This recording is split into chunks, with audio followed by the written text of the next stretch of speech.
Rajasthan fourth grade कर्मचारी भर्ती वालों के लिए एक बहुत महत्वपूर्ण खबर लेकर आया हूँ। देखिए, अभी आपका ग्राम सेवक का डॉक्यूमेंट्स वेरिफिकेशन हुआ है।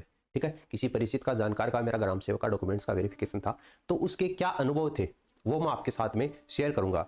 तो फोर्थ ग्रेड का जो डॉक्यूमेंट्स वेरिफिकेशन होगा उसमें आपको कौन कौन सी समस्या आएंगी, उनका समाधान आपको इस वीडियो में मिल जाएगा। क्योंकि अभी हाल ही में अधीनस्थ बोर्ड के द्वारा ही आपका डॉक्यूमेंट्स का वेरिफिकेशन करवाया गया है, तो वही अधीनस्थ बोर्ड आपका इसमें फोर्थ ग्रेड का डॉक्यूमेंट्स वेरिफिकेशन करवा रहा है। तो जो प्रक्रिया है वो लगभग सेम ही रहने वाली है। अगर किसी के जाति मूल में कोई नाम की एरर है, किसी के आधार कार्ड में कोई मिस्टेक है, कौन कौन सा आपको डॉक्यूमेंट्स लेकर जाना है, वो तमाम सुविधाओं के बारे में आपको यहाँ पर पता चल जाएगा। तो देखिए, अपन शुरू करते हैं। हालांकि आपका जो फोर्थ ग्रेड का डॉक्यूमेंट्स वेरिफिकेशन होगा वो 9 संभाग मुख्यालयों पर होगा लगभग। ठीक है, और अभी फाइनल इसकी लिस्ट आना बाकी है।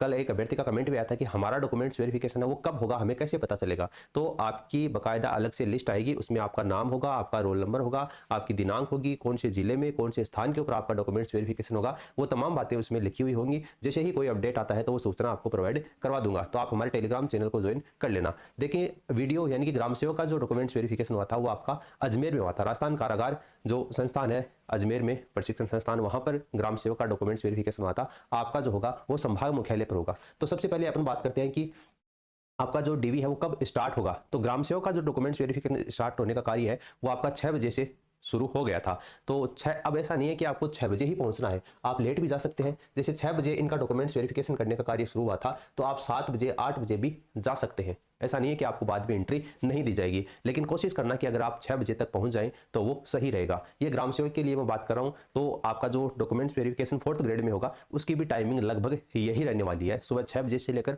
5 साढ़े 5 बजे तक आपके डॉक्यूमेंट्स वेरिफिकेशन का कार्य होगा। जो अभ्यर्थी नहीं पहुंच पाए हैं उनको आगे भी मौका दिया जाएगा। ठीक है, तो उसके बारे में अपन बाद में बात करेंगे। तो आपका डॉक्यूमेंट्स वेरिफिकेशन स्टार्ट हो जाएगा लगभग आपका 6 बजे से, और 5:30 बजे तक आपका डॉक्यूमेंट्स वेरिफिकेशन चलेगा। अगर आपके सारे डॉक्यूमेंट्स हैं वो बिल्कुल सही है, यानी किसी भी प्रकार की त्रुटि नहीं पाई जाती है, तो अगर आप 6 बजे इंटर करते हैं तो आपको 10 बजे तक आपको वापस से बाहर निकाल दिया जाएगा, यानी कि डॉक्यूमेंट्स वेरिफिकेशन करके आपको फ्री कर दिया जाएगा। कहने का मतलब है कि 3 घंटे के अंतर्गत आपको डॉक्यूमेंट्स वेरिफिकेशन आपका लगभग कंप्लीट हो जाता है, अगर आपके डॉक्यूमेंट्स में किसी भी प्रकार की त्रुटि नहीं पाई जाती है। तो सबसे पहले आपको जो भी आपका टाइमिंग हुआ फोर्थ ग्रेड का वो मैं आपको बता दूंगा। ठीक है, जैसे डॉक्यूमेंट्स वेरिफिकेशन शुरू होंगे तो जैसे 6, लेकिन संभावना है कि लगभग 6-7 बजे तक डॉक्यूमेंट्स वेरिफिकेशन का कार्य है वो शुरू हो जाता है, क्योंकि इसमें तो जैसे कैंडिडेट कम थे, फोर्थ ग्रेड में तो कैंडिडेट भी ज्यादा है, तो डॉक्यूमेंट्स वेरिफिकेशन है वो भी आपका जल्दी ही करना पड़ेगा। तो 6 बजे से लेकर 5:30 बजे तक आपका डॉक्यूमेंट्स वेरिफिकेशन का कार्य यहाँ पर शुरू हो जाता है। उसके बाद में आपको डॉक्यूमेंट के 2 सेट लेकर जाने हैं। ठीक है, डॉक्यूमेंट के 2 सेट।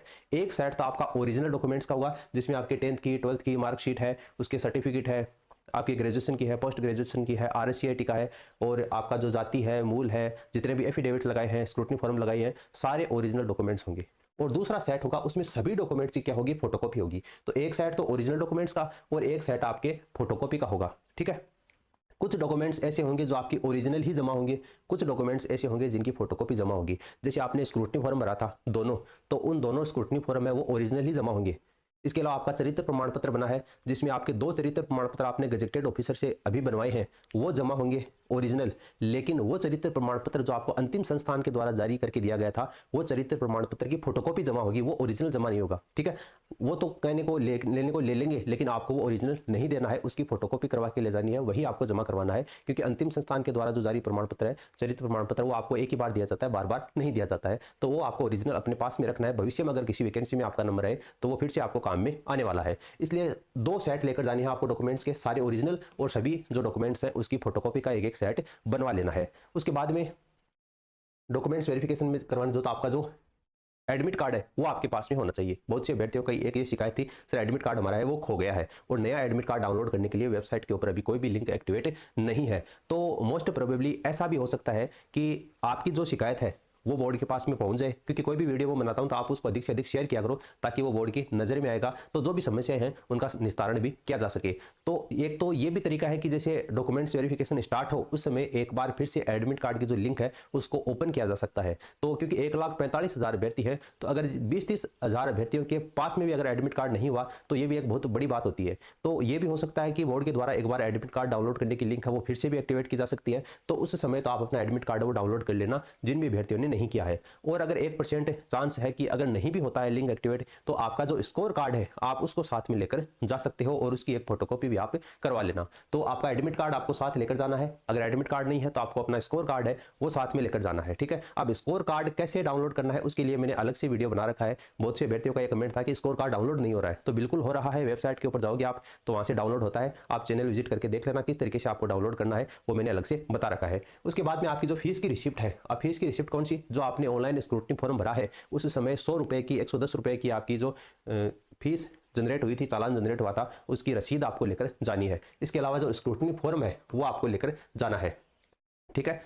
इसके अलावा आपका ऑफलाइन आपने जो अटेस्टेशन फॉर्म भरा था वो लेकर जाना है, और जो ऑनलाइन अटेस्टेशन फॉर्म भरा था वो भी आपको लेकर जाना है। यानी ऑनलाइन और ऑफलाइन, जो ऑफलाइन आपने कैपिटल लेटर में भरा है वो अब जो स्मॉल में भर दिया है तो कोई दिक्कत नहीं है, स्मॉल वाला ले जाना, लेकिन कैपिटल लेटर में ही आपको भरना था। तो आपका ऑनलाइन और जो ऑफलाइन अटेस्टेशन फॉर्म है दोनों आपको लेकर जाने हैं। इसके अलावा आपको एप्लीकेशन फॉर्म लेकर जाना है, एक प्रिंट लेकर जाना है, और एक प्रिंट वहां पर जाने के बाद में वो खुद निकाल कर देंगे।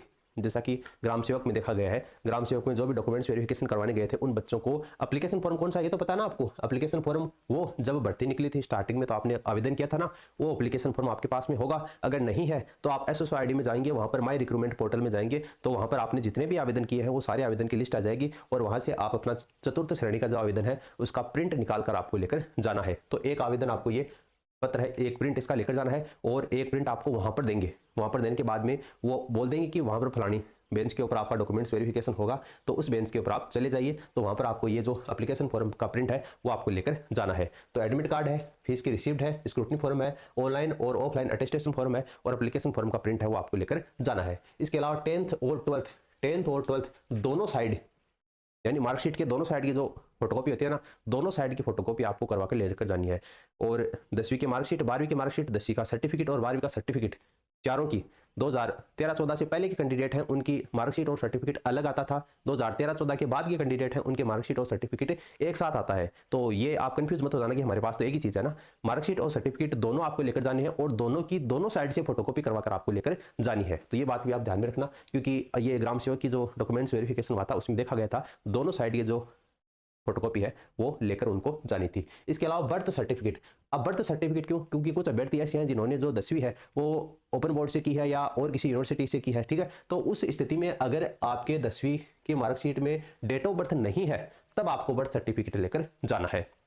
और मेरा कहना तो यही है, अगर आपके पास में बर्थ सर्टिफिकेट बना हुआ है, भले ही 10वीं की मार्कशीट में डेट ऑफ बर्थ लिखी हुई क्यों ना हो, फिर भी आप बर्थ सर्टिफिकेट लेकर चले जाना। इसके अलावा कॉलेज की 3 साल की मार्कशीट, जैसे आपकी कॉलेज में फर्स्ट ईयर की मार्कशीट, सेकंड ईयर की मार्कशीट और जो थर्ड ईयर की मार्कशीट है, 3 साल की जो मार्कशीट है उसकी आपको फोटोकॉपी लेकर जानी है, ठीक है। फोटोकॉपी लेकर जानी है, और डिग्री है तो डिग्री की भी आपको फोटोकॉपी लेकर जानी है, ठीक है। एक तो ओरिजिनल वाला सेट है उसमें लगा लेना, और फोटोकॉपी वाला सेट है उसमें कॉलेज की 3 साल की जो मार्कशीट है वो आपको लेकर जानी है। इसके अलावा आपको डोमिसाइल सर्टिफिकेट, यानी कि आपका जो मूल निवास प्रमाण पत्र है वो आपको लेकर जाना है। अब बहुत सारे अभ्यर्थियों का था कि हमारा मूल निवास प्रमाण पत्र बहुत पहले का बना हुआ है, तो बहुत पहले का बना हुआ है तो आपको एफिडेविट लगाना है, अगर आपके पास में डिजिटल वाला नहीं है तो, और अगर डिजिटल वाला आपसे बन गया है तो वो भी आपको लेकर जाना है। यानी नया और पुराना अगर दोनों है तो दोनों आपको लेकर जाने हैं। इसके अलावा कास्ट सर्टिफिकेट, अब देखो कास्ट सर्टिफिकेट ये है कि जैसे ऑनलाइन आवेदन करने की अंतिम तिथि तक आपका कास्ट सर्टिफिकेट बन गया था तब तो कोई दिक्कत नहीं है, आपको वो लेकर ही जाना है डिजिटल साइन वाला। और 1 साल से ज़्यादा पुराना है और 3 साल तक है तब आपको एक एफिडेविट बनाना पड़ेगा, कोर्ट से 50 रुपये के स्टाम्प के ऊपर लिखवाना पड़ेगा कि हमारा जो कास्ट सर्टिफिकेट है उसको बने हुए इतने दिन हो गए, ठीक है। इसके अलावा अगर आपका कास्ट सर्टिफिकेट है वो 3 साल से भी पुराना है और अभी आपने नया भी बनवा लिया है, लेकिन वो नया 2026 में बनवाया है या ऑनलाइन आवेदन की अंतिम तिथि के बाद में बनवाया है, दोनों दिशाओं में आपको दोनों तो कास्ट सर्टिफिकेट लेकर जाने हैं और आपको एफिडेविट भी लगाना पड़ेगा, ठीक है। ये आपको काम करना पड़ेगा। लेकिन इतना है कि जैसे अगर आवेदन की अंतिम तिथि से 1 साल पहले का है तब आपको एफिडेविट नहीं लगाना है, बाकी किसी भी परिस्थिति में हो आपको एफिडेविट तो लगाना ही पड़ेगा। तो ये आप देख लेना, 50 रुपये के स्टाम्प के ऊपर आपको ये लिखना पड़ेगा। इसके अलावा मेरी सर्टिफिकेट है वो आपको लेकर जाना है। बहुत से अभ्यर्थियों का एक ये भी कमेंट था कि सर जब हमारी ऑनलाइन आवेदन हुआ था उस समय हमारी शादी नहीं हुई थी, लेकिन उसके बाद में हमारी शादी हो गई है, तो क्या करें। तो आपको मेरी सर्टिफिकेट है वो लेकर जाना है और एक एफिडेविट बनवा लेना उसमें लिखा देना कि ऑनलाइन आवेदन करते समय हमारी मैरिज वो नहीं हुई थी और इस तारीख को हमारी मैरिज हुई थी। इसका जो मेरी सर्टिफिकेट है वो मैं आपके सामने लेकर उपस्थित हुआ हूँ, आप इसको क्रॉस वेरीफाई कर सकते हैं। तो वो आपको मेरी सर्टिफिकेट है वो लेकर ही जाना पड़ेगा। इसके अलावा आपका लास्ट एजुकेशन इंस्टीट्यूट से आपका जो करेक्टर सर्टिफिकेट है, चरित्र प्रमाण पत्र, मैंने बताया था 3 चरित्र प्रमाण पत्र आपको बनवाने हैं, जिसमें 2 चरित्र प्रमाण पत्र तो आपको गजेटेड ऑफिसर से साइन करवा के बनवाने हैं, ये दोनों तो वहां पर जमा होंगे ओरिजिनल। और ये जो लास्ट एजुकेशन वाला है इसकी क्या करवानी है आपको, फोटोकॉपी, इसकी फोटोकॉपी जमा करवानी है, ये ओरिजिनल वहां पर जमा नहीं करवाना है। इसके अलावा आपका 50 रुपए के स्टाम्प के ऊपर जो सामान्य घोषणा पत्र आपने तैयार किया है वो सामान्य घोषणा पत्र आपको लेकर जाना है। और आपका विवाहित और अविवाहित और जो अन्य कोई भी स्टाम्प है 50 रुपए का स्टाम्प आपने तैयार करवाया है वो सारे आपको ओरिजिनल लेकर जाने हैं और वो सारे ओरिजिनली वहां पर जमा होंगे, लेकिन आपको फोटोकॉपी भी इनके साथ में लेकर जानी है। इसके अलावा गजेटेड ऑफिसर के द्वारा आपने संतान संबंधी जो घोषणा पत्र बनवाया है वो आपको लेकर जाना पड़ेगा और संविधान संबंधी जो घोषणा पत्र है वो आपको लेकर जाना पड़ेगा। धूम्रपान घोषणा पत्र ये भी आपको लेकर जाना है और आधार कार्ड, कंपलसरी आधार कार्ड आपको लेकर ही जाना पड़ेगा। इसके अलावा खुद के द्वारा अटेस्टेड की गई आपने जो स्क्रूटनी फॉर्म है वो, और जितने भी आपने फोटोकॉपी वहां पर लगाई है सेट में वहां पर जमा होगा, उस सेट में सारी फोटोकॉपी को आपको खुद के द्वारा अटेस्टेड करनी है। अब मैंने आपको बताया था ऐसा नहीं लिखना है कि स्वयं प्रमाणित,